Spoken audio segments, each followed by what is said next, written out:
باب نبوت بند ہو گیا ہے، پس خدا بر ما شریعت ختم کر، بر رسول ما رسالت ختم کر۔ ما کان محمد ابا احد من رجالکم ولکن رسول اللہ وخاتم النبیین، واضح غیر مبہم اور حتمی اعلان۔ لیکن اس کے باوجود بھی ایک شخص نے کہا کہ میں نبی ہوں، لوگوں نے اسے بھی مان لیا۔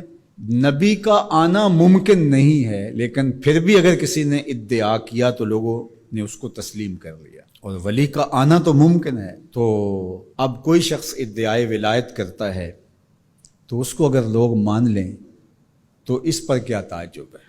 تو یہ بات طے شدہ ہے کہ جس چیز کی ڈیمانڈ ہوتی ہے مارکیٹ میں 2 نمبر اسی کا آتا ہے۔ تو اولیاء اللہ یہ اللہ نے عزت کے نشان بنائے ہیں، تو اس لیے بہت سارے لوگ جھوٹے مدعی ہوں گے کہ ہم ولی ہیں۔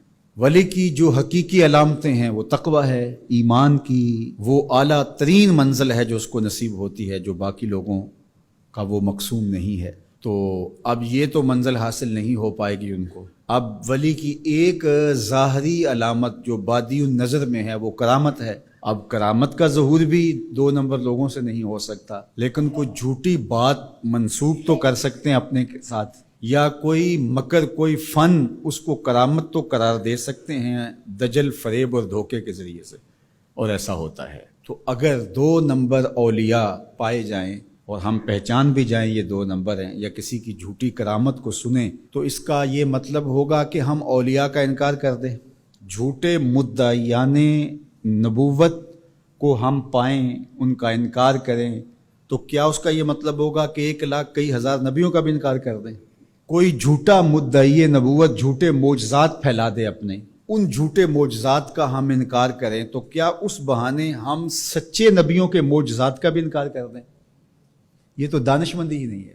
اس طرح 2 نمبر لوگوں کے گھڑے ہوئے کلام کو، گڑی ہوئی باتوں کو، ان کے دجل و فریب کو، ان کی تلبیسات کو، ان کی دسیسہ کاریوں کو، ان کے مکر کو، ان کے متبعین کی گڑی ہوئی چیزوں کو، ان کے حفوات کو ہم کیا کرامت قرار دے دیں؟ ہم کہتے ہیں نہیں، بالکل نہیں ہے۔ تو کیا اس کا یہ مطلب ہے، اس کا یہ مفہوم ہے کہ جو اللہ کے ولی ہیں ان کے حقیقی کرامات کا انکار کر دیا جائے؟ جب علم سطحی ہوگا تو ایسا ہوگا۔ 2 نمبر لوگوں کی حفوات کو آپ ضرور اس کی تردید کریں۔ بزرگوں کی کتابوں کے اندر بعد میں آنے والوں نے کچھ چیزیں مندرج کر دیں۔ جب اللہ کے رسول سے لوگوں نے حدیثیں منسوب کر دیں تو کسی بزرگ کے ساتھ کرامت کیوں نہیں منسوب کی جائے گی؟ یہ ہو سکتا ہے، اس کو آپ الگ کیجئے، فن کے اعتبار سے الگ کیجئے، جس طرح محدثین نے کیا، انہوں نے چھانٹی کی، موضوع اور صحیح کو الگ الگ کیا۔ یہ تو نہیں ہے کہ ایک موضوع حدیث آ گئی تو پورے ذخیرہ حدیث کا انکار کر دیا، ایسا تو نہیں کیا۔ بہار کے راہ گلی میں راہ مسوس، اگر کمبل میں پسو پڑ جائیں تو کمبل جلانا چاہیے یا جھاڑ کے پسو نکالنے چاہیے؟ دانش مندی تو یہی ہے کہ اس کمبل سے پسوؤں کو نکال کر کے اس کمبل کو صاف کیا جائے، نہ یہ ہے کہ کمبل ہی جلا دیا جائے۔ لوگوں نے دین ہی جلا دیا۔ اور میں آپ کو ایک کہانی قرآن سے سناؤں۔ واقعہ اس طرح ہوا کہ حضرت سلیمان علیہ السلام کو آ کے ہدہد نے بتایا کہ ملک سبا میں ایک خاتون ہے جو لوگوں پر حکمرانی کر رہی ہے، اور اس کے پاس بہت بڑا تخت ہے۔ اس تخت کی چوڑائی اور لمبائی علماء تفسیر نے لکھا کہ 60 ہاتھ چوڑا تھا اور 80 ہاتھ لمبا تھا۔ حضرت سلیمان علیہ السلام نے اس کو خط لکھا ملکہ بلقیس کو کہ تم میرے پاس حاضر ہو جاؤ، ورنہ جو ہے وہ میرے ساتھ جنگ کرنے کے لیے تیار ہو جاؤ۔ اس نے تحفے اور انعام و اکرام لے کر کے حاضر ہونے کا فیصلہ کیا۔ جب وہ بہت قریب آ گئی تو آپ کی مجلس لگی تھی حضرت سلیمان کی، تو آپ نے اپنے لوگوں کو کہا کہ وہ جس تخت پہ ناز کرتی ہے تو کوئی ہے اس کے آنے سے پہلے لے آئے، اور وہ بالکل قریب آ چکی تھی۔ تو ایک جن اٹھا، اس نے کہا حضرت یہ خدمت میرے ذمہ لگائیے۔ قال عفریت من الجن، وہ بڑا قوی ہیکل، بڑا طاقتور، بڑی توانائی رکھنے والا، اس نے کہا کہ حضرت یہ ذمہ داری میری رہی، کب تک لے کے آؤ گے؟ کہا مجلس برخاست ہونے سے پہلے پہلے لے آؤں گا۔ صبح کو مجلس لگتی تھی، دوپہر کے وقت برخاست ہو جاتی تھی، تو اس نے کہا مطلب میں دوپہر تک لے آؤں گا۔ اللہ اکبر! 1 مہینہ جاتے ہوئے لگتا تھا، 1 مہینہ آتے ہوئے لگتا تھا۔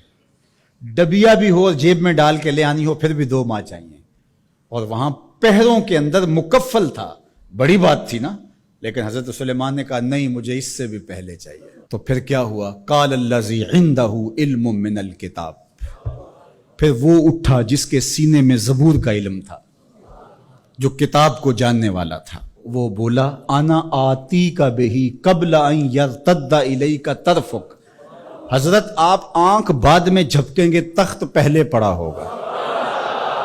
اور حضرت سلیمان نے بھی آنکھ نہیں جھپکی تھی، تخت پڑا ہوا تھا۔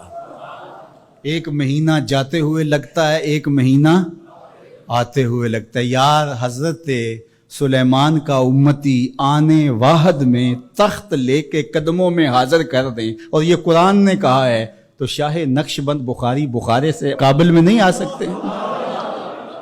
باقی امتوں کے ولی شانوں والے ہیں، لیکن جس طرح حضور نبیوں سے افضل ہیں، حضور کی امت امتوں سے افضل ہے، حضور کی امت کے ولی باقی امتوں کے ولیوں سے افضل ہے من حیث المجموع۔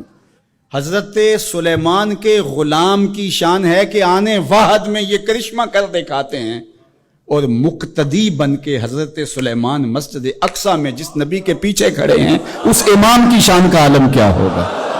جس کے غلام کی یہ شان ہے، اس کے امام کی شان کا عالم کیا ہوگا؟